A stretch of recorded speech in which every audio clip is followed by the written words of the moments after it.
اور فاتحہ کا لفظ جو ہے فتح سے ہے، تو صرف فاتحہ کو فاتحہ اس لیے کہتے ہیں کہ قرآن کریم اسی سے کھلتا، فاتحہ کہتے ہیں، اور یہ قرآن کریم کی پہلی صورت ہے۔ اور مزے کی بات یہ کہ نازل ہونے میں بھی پوری مکمل جو صورت ہے وہ پوری صورت جو اتری وہ فاتحہ ہے۔ اگرچہ اقرا کی آیتیں اتری تھیں صورت علق کی، لیکن پوری صورت تدوین میں بھی اللہ تبارک و تعالی نے قرآن کریم میں پہلے نمبر پہ اسی صورت کو لکھوایا۔ اس کی وجہ یہ ہے کہ سورہ فاتحہ اتنی عظیم و شان صورت ہے کہ خود نبی کریم صلی اللہ علیہ وسلم نے ارشاد فرمایا کہ یہ ایسی فاتحہ جیسی صورت نہ کبھی تورات میں اتری، نہ انجیل میں اتری، نہ زبور میں اتری، یہاں تک کہ اس کی مثل صورت خود قرآن کریم میں دوسری کوئی نہیں ہے۔ یعنی قرآن میں بھی یہ گویا کہ قرآن عظیم ہے، یہ صورت، یہ اتنی لاجواب صورت ہے، اللہ نے مختصر صورت میں ایسے مضامین بند کر دیے ہیں۔ بلکہ ایک حدیث میں آتا ہے، صحیح مسلم کی حدیث ہے کہ ایک مرتبہ جبرائیل صلوات والسلام حضرت صلی اللہ علیہ وسلم کے ساتھ بیٹھے تھے تو ایک فرشتہ آسمان سے نازل ہوا۔ حضرت جبرائیل نے رسول اللہ صلی اللہ علیہ وسلم پہ عرض کیا کہ یہ جو فرشتہ اترا ہے یہ پہلے زمین پہ کبھی نہیں اترا، یہ پہلی مرتبہ اللہ تبارک و تعالی اس کو زمین پہ اتارا ہے۔ وہ فرشتہ جیسے قریب آیا اور آ کے کہا کہ اے اللہ کے نبی، آپ کو خوشخبری اور بشارت ہو کہ اللہ تبارک و تعالی نے آپ کو دو نور عطا کیے ہیں، ایک نور سورہ فاتحہ کا ہے اور دوسرا نور سورہ بقرہ کے آخری آیات آمن الرسول سے۔ یہ فرمایا یہ دو نور آپ کو عطا کیے ہیں، یہ آپ کے لیے خوشخبری کی بات ہے، اور فرمایا کہ جو اس کو پڑھے گا اس کا پورا پورا اجر پائے گا۔ کیونکہ سورہ فاتحہ کی اس قدر فضیلت بیان کی گئی، اور اللہ تبارک و تعالی نے اس صورت مبارکہ میں ایک دعویٰ کیا ہے، کیونکہ اللہ کی یہ سنت ہے کہ قرآن کریم کی صورتوں میں ایک دعویٰ کرتے ہیں، اس دعوے پر عقلی اور نقلی دلائل پیش کرتے ہیں، اور پھر ضمنی مضامین اس میں آتے ہیں۔ تو سورہ فاتحہ میں جو دعویٰ کیا وہ یہ کیا ہے کہ الحمدللہ رب العالمین کہ تمام تعریفوں کا مستحق اور تمام تعریفوں کا مالک اگر ہے تو رب العالمین ہے۔ یہ دعویٰ کیا اللہ نے۔ اب اس دعوے پر دلائل پھر آگے پیش کیے ہیں، تو باقی جتنی آیات ہیں وہ اللہ کی اس دعوے کے نقلی اور عقلی دلائل ہیں۔ اور اس میں اللہ تبارک و تعالی نے بندے کو مانگنے کا طریقہ بتایا کہ مانگنا کیسے ہے، کیونکہ بندہ جو اصل میں فزیکلی یا انٹینشنلی ایک مانگتا ہے، یہ اس لیے پیدا ہوتی ہے، آپ نے دیکھا روتا ہے، یہ رونا اصل میں یہ مانگنے کے لیے ہے، کہ کبھی بھی کوئی مانگنے والا ہنستا ہوا نہیں مانگتا، بڑا بھی اگر مانگتا منہ رونے والا بنا کے آپ سے مانگتا اللہ کے نام پہ دے دو، تو رونا یہ مانگنے کی ایک گویا کہ ایک عنوان ہوتی ہے۔ تو اللہ نے بندے کو مانگتا پیدا کیا ہے اور دنیا میں بتا دیا کہ مانگنے کا طریقہ مجھ سے سیکھو، تمہیں مانگنا کیسے ہے۔ سورہ فاتحہ مانگنے کا طریقہ بتایا اور وہ چیز بتائی کہ جو مانگنے کی چیز ہے، کہ ہر چیز پہ نہ ریچھتے رہو کہ یہ بھی مانگ لو، وہ نہیں، مانگنے کی چیز ہے وہ میں بتائی ہے۔ تو اللہ نے وہ مانگنے کی چیز صورت میں بتائی، اور وہ ہدایت ہے، یعنی اللہ تبارک و تعالیٰ کی پہچان، کہ یہ مرزوق اپنے راضی کو پہچان لے، یہ مملوک اپنے مالک کو جان لے، یہ جو ہے نا یہ ہدایت بندہ مانگے۔ تو مانگنے کی چیز گویا کہ ہدایت ہے۔ اور پھر دنیا میں چونکہ انسان جو یہ سوشل اینیمل ہے، یہ مل جل کے رہتا ہے لوگوں میں، تو اللہ نے یہ بتا دیا کہ کون لوگ ہیں جن کے ساتھ مل جل کے رہنا چاہیے تمہیں، اور کون لوگ ہیں جس سے اوائڈ کر کے رہنا چاہیے، تب تم کامیاب رہوگے۔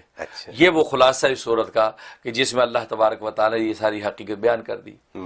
اور جہاں تک اس کے فوائد کا تعلق ہے تو خود حدیث میں آتا ہے، صحیح مسلم کی حدیث ہے کہ یہ صورت کا نام سورت شفا ہے۔ اس میں اللہ تبارک و تعالی جسمانی اور مادی شفا رکھی ہے۔ چنانچہ صحابہ اکرام سر کے درد کے لیے، بخار کے لیے، سانپ بچھو کے کاٹنے کے موقع پر، یہ تمام چیزوں کے لیے اس سورہ فاتحہ کو استعمال فرماتے تھے۔ اور خود نبی کریم صلی اللہ علیہ وسلم فرمایا کہ سورہ فاتحہ جھاڑ ہے، اگر کسی کے سر میں درد بخار ہے تو سورہ فاتحہ کو استعمال کرے۔ تو اس پر جو علماء نے پھر بہت سے اس کے تجربات کرنے کے بعد اس کے فوائد بیان کیے، ان میں سے ایک فائدہ یہ ہے کہ سورہ فاتحہ اگر کسی شخص کو کوئی بیماری ہے اور یا وہ ہمیشہ بیماریوں سے بچنا چاہتا ہے اور ہر طرح کی مشکلات سے بچنا چاہتا ہے، تو فجر کی سنت اور فرضوں کے درمیان یہ 41 مرتبہ سورہ فاتحہ پڑھا کرے۔ فجر کی سنت پڑھنے کے بعد اب 41 مرتبہ سورہ فاتحہ پڑھے، پھر فرضوں کے لیے کھڑا ہو جائے۔ تو فرمایا یہ اگر کوئی زندگی کا معمول بنا لے تو دنیا کے سارے خزانے خدا اس کو دے گا، یعنی جسمانی صحت بھی دے گا اور اس کو روحانی مراتب بھی دے گا، اور کبھی کسی قسم کی کوئی پریشانی اس کو لاحق نہیں ہوگی۔ یہ ایسا عجیب نسخہ ہے یہ سورہ فرض کے دفعہ 41 مرتبہ سورہ فاتحہ کا۔ بس اس میں ایک چھوٹی سی تدبیر یہ ہے کہ جب بسم اللہ کو ساتھ ملائے گا تو یوں پڑھے گا بسم اللہ الرحمن الرحیم مل حمدللہ رب العالمین، مل حمدللہ، رحیم کی میم کو الحمد کے نام سے ملانا ہے، تو 41 دفعہ پڑھنا ہے فجر اور سنت کے درمیان، ہر طرح کا کمال۔ اور اس کے لیے ایک اور عجیب بات بتاؤں کہ آٹزم کا بڑا مرض ہے آج کل، بچوں کو 2-3 سال میں ہو جاتا ہے، جاتا ہے. یہ 41 مرتبہ فرض اور سنت درمیان کا یہ نسخہ اتنا مجرب ہے کہ اگر کوئی شخص 41 مرتبہ پڑھ کے اپنے اس بچے میں دم کرتا رہے اور اس کو پانی پلاتا رہے تو اس کا آٹزم ختم ہو جائے گا. یہ عجیب، کیونکہ نبی پاک نے خود فرمایا ہے کہ دماغ کے جنون اور سرا کے لیے جو ہے نا یہ صورت بڑی مجرب ہے. تو لہٰذا یہ جو دماغ کا جنون ہی ہوتا ہے، آٹزم ہو جاتا ہے اور انسان کو ایک خاص دیوانگی پاگل پن سا پیدا ہو جاتا ہے، تو اس پہ عمل کرنا چاہیے، یہ مرض ختم ہو جائے گا. یعنی آپ نے قرآن کے ذریعے ایک دم پہلی صورت میں ہی شفا کی بات بتا دی. اور یہ آٹزم جو ہے یہ بیماری ہے، بچوں کو پیدائشی بیماری بھی ہوتی ہے. تو اگر آٹزم کے جو والدین ہیں جن بچوں کے، تو وہ ان کے والدین پڑھ سکتے ہیں. والدین پڑھ کے اس کے دونوں کانوں میں زور زور سے 2 پھونکے 3 پھونکے ماریں، پانی دم کر کے پلا دیں. بوتل میں دم کر لیں تو سارا دن اسی پانی میں اس کو پلاتے رہیں. تو یہ لکھا تو یہ ہے کہ 41 ڈیز میں آپ تبدیلی دیکھیں گے کہ اس بچے کے اندر جو ہے وہ طبیعت اس کی بحال ہو گئی. یہ ایک فائدہ. دوسرا یہ کہ اگر کوئی شخص چاہتا ہے کہ مالی طور پہ میں خوشحال رہوں اور کبھی کسی پیسے کا محتاج نہ ہوں، تو اس کے لیے لکھا ہے کہ اسلامی مہینہ جیسے شروع ہو تو اس کے بعد پہلا سیٹرڈے جب آئے، ہفتہ آئے، تو فجر کے بعد جو ہے 70 مرتبہ سورہ فاتحہ پڑھے. 70 مرتبہ، اول آخر 11 مرتبہ درود شریف. تو ہفتے کو 70 مرتبہ پڑھے، پھر 10 کم کرتا جائے. اتوار کو 60 مرتبہ پڑھے، اچھا، اور اس کے بعد پیر کو 50 مرتبہ پڑھے، اور منگل کو جو ہے وہ 40 مرتبہ پڑھے. اس طرح جو ہے وہ بدھ کو جو ہے وہ 30 مرتبہ پڑھے. پھر اس کے بعد جمعرات کو جو ہے وہ 20 مرتبہ پڑھے، جمعے کو پھر 10 مرتبہ پڑھے. تو یہ کر کے پھر دوبارہ ہفتے سے پھر اسی طرح 70. تو یہ اسی طرح یہ روٹیٹ کرتا رہے. تو یہ ہمیشہ اگر زندگی میں پڑھتا رہے گا، اللہ ہمیشہ مال و دولت کی فراوانی رکھیں گے اور کبھی محتاج نہیں ہوگا. اور یہ کب پڑھنا ہے؟ یہ جو ہے اسلامی مہینہ جب شروع ہوتا ہے چاند کا، اس کے پہلے سیٹرڈے سے سٹارٹ کر دیں. اور وقت اس کے لیے کوئی خاص؟ فجر کا وقت، فجر کی نماز فارغ ہو کے یہ 70 ٹائم پہ پڑھ لیں. 70 60 50 یوں کرتا جائے، پھر دوبارہ پھر 70 پہ آ جائے. یہ ایسا عجیب راز ہے اس کے اندر جو ہے، جن لوگوں نے اس کا اہتمام کیا ہے وہ بغلے بجاتے ہیں زندگی کی. وہ خوشیاں روحانی خدا نے مرتبے بھی دیے اور مال و دولت کی کمی نہیں چھوڑی. ایسا نسخہ یہی فوائد ہیں، قرآن کے فوائد ہیں جن سے ہم ناواقف ہیں. ہم قرآن پڑھنا جانتے ہیں، عربی میں قرآن پڑھ لیتے ہیں، یہ صورتیں جو ہیں یہ پڑھتے ہیں، نماز میں ہر روز پڑھتے ہیں، لیکن ان کے فوائد اور ان کی اصلیت سے واقف پتہ نہیں ہے کہ جو ہم اس پروگرام کے ذریعے کر رہے ہیں. یوٹیوب پہ کسی نے یہ بھی ایک سوال یہی بھیج دیا کہ جی ان کی میموری کا پرابلم ہے، ان کی یادداشت کمزور ہے، ان کے مسائل ہیں، مالی مسائل ہیں وغیرہ وغیرہ. تو آپ نے ابھی فرمایا کہ بلکہ میموری پر یاد ہے، میموری کے لیے زبردست یہ صورت کہ اثر کے بعد جو ہے وہ 41 ٹائم یہی سورہ فاتحہ اول آخر 11 مرتبہ درود کے ساتھ پڑھ کے اپنے سینے پہ دم کر لے، ہو سکے تھوڑا پانی پی لے، تو میموری ایسی ہو جائے گی کہ لاجواب. اور یہ 71 ڈیز یہ عمل کر لے تو حافظے کے لیے سورت کے اندر کمال تاثیر موجود. پہلی ربیع الاول سے لے کے 12 ربیع الاول تک ٹی وی کے اوپر لائیو کاؤنٹر جو لگا دیتے ہیں جس میں آپ دروشی پڑھ کے اس پہ کاؤنٹ کرتے رہتے ہیں. اور ہم نے کہا تھا کہ ہم نے 2 کروڑ کرنا ہے، تو ماشاءاللہ کتنا ہوا تھا؟ 30 ملین. پوری دنیا سے لوگوں نے وہ کاؤنٹر میں ڈالا. یہ کاؤنٹر بھی انشاءاللہ اس دفعہ بھی ربیع الاول سے بلکہ 2-3 دن پہلے شروع ہو جائے گا. اس کے اوپر جو ہے لاسٹ ٹائم جو 30 ملین جو ہے ماشاءاللہ صلاۃ والسلام پہنچا ہے اسرائیم ٹی وی کے ذریعے سے. آپ اندازہ کر سکتے ہیں رسول اللہ صلی اللہ علیہ وسلم کی توجہ کیسے نصیب ہوگی، اور آپ کیسی محبت سے بھی ہم سب کو دیکھتے ہوں گے، اس کا تصور ہی کافی ہے. اس لیے جو ہے نا یہ ربیع الاول کا مہینہ. اور اس دفعہ ہم نے جو ہے فزیکلی بھی لوگوں کو دعوت دی ہے کہ ہمارے پاس آ کے بیٹھے. دنیا بھر سے جو بھی آ سکتا ہے وہاں مسجد دارالتزکیہ یونین ڈے نیو یارک کے اندر آ جائے. اور یہاں جیسے حضور وار کے اعتکاف کے لیے جمع ہوئے ہیں، ایسے یہ اعتکاف وفا و عشق اس کے لیے جمع ہوں گے. بس بات وہی ہے کہ محمد سے وفا تو نے تو ہم تیرے ہیں، یہ جہاں چیز ہے کیا لوح قلم تیرے ہیں. تو بس اپنی وفا کا اظہار کرنا آپ کا کام ہے، اور رسول اللہ صلی اللہ علیہ وسلم کی طرف سے جو وہ رحمت اور فضل کے دروازے کھول جانا ان کا کام ہے. کیونکہ نبی پاک فرماتے ہیں کہ انا قاسم اللہ موتی، میں تقسیم کرنے والا ہوں، عطا کرنے والا اللہ ہے. تو بس آپ عشق و وفا دکھا کے یہاں پہنچیں گے، اپنے دنیاوی مشاغل دائیں بائیں کر کے، اور کیونکہ لوگ کہتے ہیں جی جاب کا مسئلہ ہے، عجیب یہ پریشانی ہے، وہ مصیبت ہے، نو، یہ سب ایک جھٹکے سے ختم ہو جانے والی چیزیں ہیں، اور پھر مرنے کے بعد بھی رسول اللہ ہی کام آنے ہیں۔ لہذا یہ کام وام جاب واب سب آپ سائڈ وغیرہ کر دیں۔ ہاں یہ لوگوں کو بڑا ہوتا ہے جاب کا، ویسے بھی تو بیمار ہو گئے تو جاب کہاں گئی، سیک بلی مل جاتی ہے نا، تنخواہ کے بغیر بھی چھٹی لے لیتے آپ اپنے تقاضوں کے لیے، لیکن تقاضا عشق و محبت اگر ہو کہ جو رسول اللہ صلی اللہ علیہ وسلم کے لیے ہم نے بیٹھنا ہے اللہ کے گھر میں اور لاکھوں صلاۃ و سلام پڑھ کے وہاں بھیجنا ہے، پھر عشق و مستی کی جو مجلسیں ہماری ہوں گی جو رسول اللہ صلی اللہ علیہ وسلم کے حوالے سے گفتگو کیا کریں گے تو وہ بھی سننے والی چیزیں ہیں، تاکہ بس یہ 3 دن ہم اسی اس کو مستی میں لگا دیں، اس کے لیے اپنے آپ کو فارغ کریں۔ اس لیے مہینہ پہلے میں نے اعلان کر دیا ہے، اور یہ پھس مومن بن کے بہانے بازیاں نہ کریں، اجی میری یہ ذمہ داری ہے، یہ جاب کا مسئلہ ہے، اجی فلاں کی کفالت کرنی ہے، اجی گھر میں یوں ہوتا ہے وہ ہوتا ہے، یہ سب پھس مومن۔ اللہ کو کچے مومن چاہیے، سچے عاشق چاہیے۔ صحابہ کرام نے جو عشق کر کے دکھایا ذرا سوچے تو صحیح، پرواہ ہی نہیں کی، نہ گھر بار کی پرواہ، نہ گھر والوں کی پرواہ، نہ اوپر نیچے کی پرواہ، نہ جائیداد اور پراپرٹیوں کی پرواہ، اگر پرواہ کی تو رسول اللہ کی پرواہ کی، اور کی محمد سے وفا تو نے تو ہم تیرے کہہ کے رسول اللہ پر قربان ہوئے، جانے تو قربان کیے ہیں۔ ہم سے تو رسول اللہ آج اتنا مانگتے بھی نہیں، صرف وقت کے چند لمحے مانگتے ہیں، نہ جان مانگتے نہ مال مانگتے ہیں، وقت دے دو یکسو سے بیٹھ کے رسول اللہ پر صلاۃ و سلام پڑھ لیں۔ اس لیے ذرا گھر سے نکلے بھائی، ہمت کریں، اس لیے یہ خاص اعتکاف ہے، اس لیے اس کی تاریخ بڑی اچھی تاریخ ہے، اور اس میں موسٹلی ویکینڈ ہی آ رہا ہے، یعنی بدھ کی مغرب سے لے کے یہ ہفتے کی مغرب تک یہ آپ کا اعتکاف ہے 3 دن کا، اور اس کے اندر جو صلاۃ و سلام ہم نے پڑھنا ہے، اور محفل مجلس انشاءاللہ سجائیں گے، نعت خوانیاں ہوں گی، تو آپ یہ 3 دن ذرا رسول اللہ کی سرشاری میں لگائیں، پھر دیکھیں زندگی بھر کا بیڑا پار ہو گیا۔ ایک بھی صلاۃ و سلام قبول ہو گیا، کل روز قیامت میں رسول اللہ صلی اللہ علیہ وسلم ہماری شفاعت کرنے کے لیے کھڑے ہو جائیں گے۔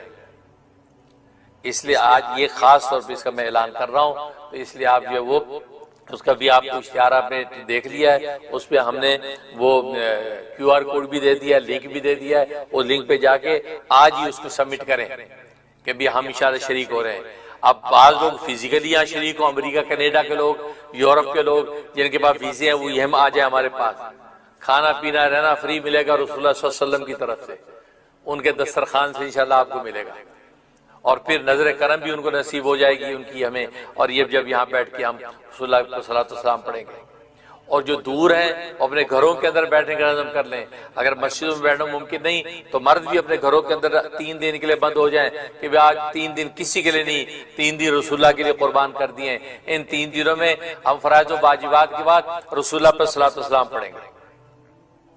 تو ذرا کر کے تو دیکھو، مر کے کسی کی زلف پہ معلوم ہو تجھے، مر کے کسی کی زلف پہ معلوم ہو تجھے کہ فرقت کی رات کٹتی ہے کس پیچ و تاب میں۔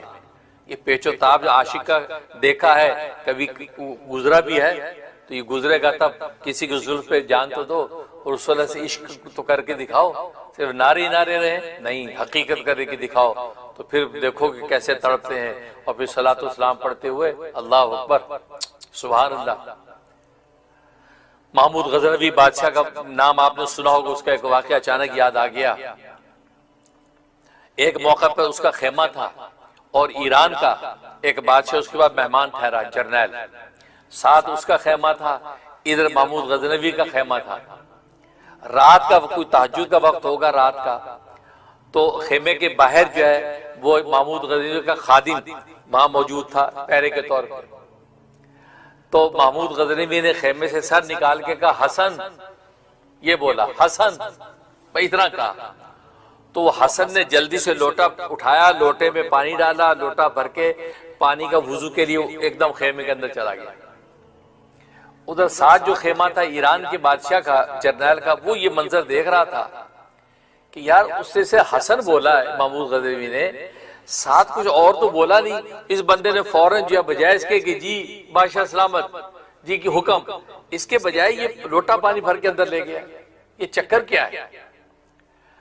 اب وہ جب اندر سے فارغ ہو کے حسن باہر آیا تو اس فوراً ایران کے جرنیل نے اشارہ کر کے بلایا، کہا میاں حسن، یہ ابھی محمود غزنوی نے تمہیں آواز دی حسن کہہ کے، اور تم نے بجائے اس کے جی بادشاہ سلامت جی حکم کیا کرنا ہے کچھ نہیں، آپ نے جلدی سے لوٹا پکڑا، لوٹے میں پانی بھرا اور لوٹا لے کے اندر چلے گئے۔ تو بادشاہ نے کوئی حکم تو دیا نہیں اور آپ لوٹا بھر کے اندر لے گئے، یہ کیا ماجرا ہے؟ اللہ اکبر، یہ ہے بات سننے والی۔ جب میں نے یہ واقعہ پڑھا، واقعی میرا دل جو ہے کہتا ہے کہ دل فگار، آنکھیں اشکبار تھی، اور سوچتا تھا کہ یا اللہ اس پہ عمل کیسے کروں میں۔ وہ سفر تھا، میں گاڑی چلا رہا تھا، یہ واقعہ سنا میں نے، تو میں نے کہا یا اللہ میں عمل کرنا چاہتا ہوں، کروں کیسے؟ پاسبل نہیں ہے، مشکل ہے۔ حسن نے کہا کہ اصل میں جنرل صاحب بات یہ ہے کہ ہمارا جو بادشاہ محمود غزنوی، یہ رسول اللہ صلی اللہ علیہ وسلم کا نام بے وضو نہیں لیتا، بے وضو، یہ محمد کا نام بے وضو نہیں لیتا، پیارے نبی کا نام کبھی بے وضو نہیں لیتا، کیونکہ میرا نام ہے محمد حسن۔ جب یہ باوضو ہوتا تو مجھے کہتا محمد حسن ادھر آؤ، تو میں سمجھ جاتا ہوں بادشاہ صاحب باوضو ہیں، ابھی تو محمد کا، تبھی تو محمد کا نام بول رہے ہیں۔ جب ان کا وضو نہیں ہوتا تو یہ محمد صلی اللہ علیہ وسلم کا پاکیزہ نام زبان سے نہیں لیتا، اور بلکہ صرف حسن کہہ کے بلاتا ہے۔ تو مجھے پتا ہوتا ہے کہ اس کا مطلب بادشاہ کا وضو نہیں ہے، تو وضو کے لیے پانی مانگ رہا ہے تاکہ محمد کا نام لے سکوں، محمد صلی اللہ علیہ وسلم پڑھ سکوں، محمد کا تذکرہ کر سکوں۔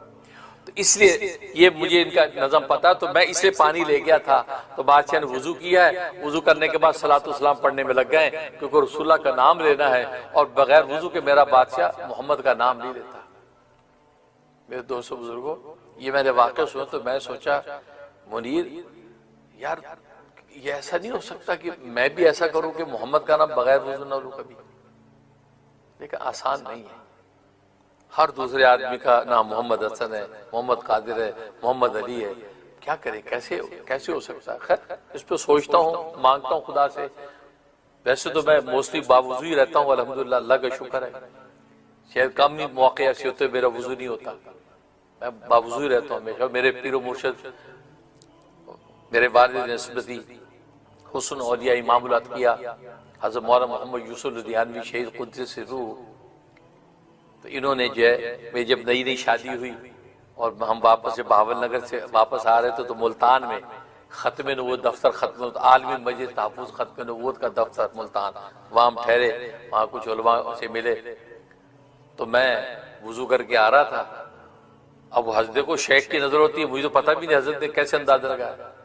حضرت فرمایا کہ مولانا منیر تمہاری یہ عادت بڑی پیاری ہے، تم ہر وقت باوضو رہتے ہو۔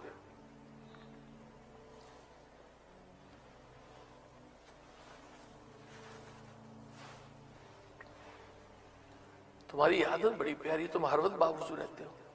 تو میں دل میں حیران کیا رب بجی کو کیسے پتا چلا؟ میں نے تو نہ کبھی اظہار کیا، ہاں نماز کا وضو کیا، عام احوال میں وضو، لیکن ایسی چیز تو بتانے سے پتہ چلتی ہے۔ لیکن شیخ کہتا ہے، اب شیخ لدھیانوی صاحب کہتا ہے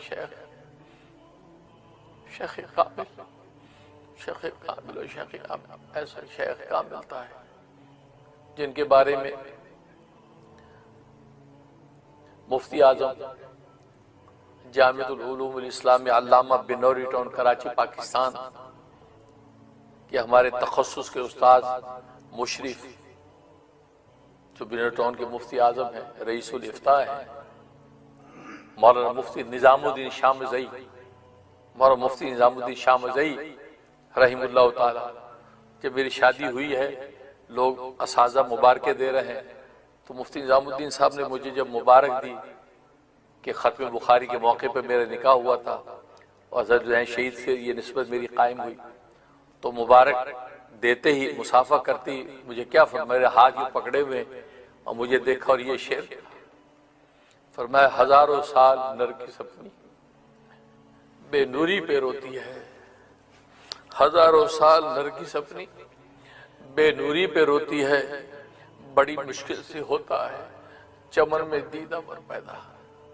فرمایا کہ مولانا محمد یوسف لدھیانوی دامت برکاتہم العالیہ اسی شعر کے مصداق ہیں، مولانا منیر صاحب یہ شعر کا مصداق ہے۔ بس تمہیں اللہ تبارک و تعالی نے یہ شرف عطا فرمایا، ایسی شخصیت کے ساتھ آپ کو یہ نسبت عطا فرمائی ہے کہ جو ہزاروں سال نرگس اپنی بے نوری پہ روتی ہے کہ شعر کے مصداق ہیں۔ دل سے مبارکباد دیتا ہوں، اللہ تبارک و تعالیٰ آپ کو ان کے فیوز و برکات سے مالا مال کرے۔ یہ مفتی نظام الدین شاہ مرزائی رحمۃ اللہ نے مجھے یوں مبارک دی، یہ وہ مفتی مولانا یوسف دیانوی کی شخصیت ہے۔ تو انہوں نے چند دن کے اندر اندازہ لگا لیا، حالانکہ وہ بھاول نگر تشریف لائے تھے اپنی صاحبزادی کو لینے کے لیے، یعنی میری اہلیہ، تو ساتھ میں بھی تھا، تو ہم وہاں بھاول نگر سے ملتان پہنچے ہیں، بھاول نگر میں 2 دن رہے وہ، اور یہاں ملتان میں 2 دن رہے۔ تو اسی دوران میں حضرت اور میری عادت طالب علمی سے، میری عادت یہ تھی، طالب علمی سے ہی یہ عادت چلی آ رہی تھی اور آج تک بھی چلی رہتی ہے کہ فجور کے وضو سے عشاء کی نماز پڑھا کرتا تھا، طالب علمی سے ہی عادت تھی میری۔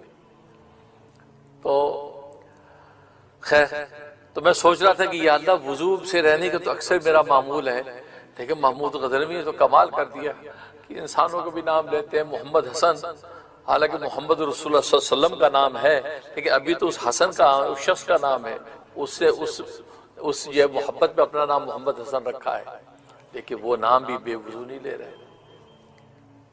اس کو کہتے عاشق، عاشق بنو عاشق، اور رسول اللہ کے عشق میں جو پڑ گیا، اس کے عشق کی راہیں طے کر لی، اس کو سب مل گیا، پھر پرواہ نہیں ہے۔ تبھی تو فرمایا نا کہ جس سے صلاۃ والسلام پلے باندھ لیا اس کو پھر کچھ اور نہیں چاہیے، اس کو دنیا کی حاجتیں بھی اللہ پوری کرے گا اور آخرت کی مغفرت بھی دے گا، سب کچھ مل جائے گا۔ تو یہ وہ اعتکاف ہے بھائی، اعتکاف وفا و عشق۔ تو یہ پہلی مرتبہ ہم یہاں پہ اس کا نظم فزیکلی کر رہے ہیں، لہذا آپ حضرات جو ہے اپنے تقاضے دائیں بائیں رکھ کے عاشق بن گئے، پھسپھسے نہ بنو، دلیر مومن بن کے قدم اٹھاؤ اور پہنچو یہاں پر جو ہے وہ 3 دن کا ہوگا اعتکاف انشاءاللہ، صلاۃ والسلام پڑھیں گے۔ اللہ سے مانگوں گا کہ اللہ میں ان کو کیا دوں، کیا سکھاؤں، ابھی اللہ سے مانگوں گا، وقت ہے، رسول اللہ کی توجہ مانگوں گا، کیا کیا مجھے وہ القاء کرتے ہیں، سمجھاتے ہیں، انشاءاللہ اس کے مطابق آپ کو دوں گا۔ آپ آنے والے بنیں، اپنے بچوں کو بھی لائیں، ینگسٹر کو لائیں انشاءاللہ۔ ان ینگسٹروں کے دل کو رسول اللہ کی محبت اور عشق میں جو سرشار ہو گئے، پھر زندگی کے کسی میدان میں مار نہیں کھاتے۔ عشق محمد تو چیز ہی ایسی ہے بھائی، اس لیے جو ہے آپ حضرات اس کے نوٹ کر لیں اور جوگ در جوگ پہنچیں، بس اسی کا اعلان کرنا مقصود ہے۔ بس ظاہر ہے کہ بات ہی عشق و مستی کی ہے تو فضا بدل جاتی ہے۔ قوت عشق سے ہر پست کو بالا کر دے، قوت عشق سے ہر پست کو بالا کر دے، دہر میں اسم محمد سے اجالا کر دے۔ تو بس یہ نام جو رکھا ہے اعتکاف، وفا و عشق، اصل میں وفا اور عشق یہ 2 لفظ ہیں، ان 2 جو شعر ہیں اقبال مرحوم کے، تو بس ان شعروں کی طرف اشارہ کیا میں نے، اور جو فلائر کے اوپر جو ایک شعر آپ نے دیکھ بھی لیا ہے۔ تو بات وہی ہے کہ اس مستی کی مجلس میں آپ آئیں اور ہم انشاءاللہ آپ کا انتظار کریں گے، اور مسورات جو اپنے گھروں کے اندر جو ہے اسے پڑھیں، دنیا میں جو لوگ جہاں جہاں اپنے اپنے مقام پہ پڑھیں۔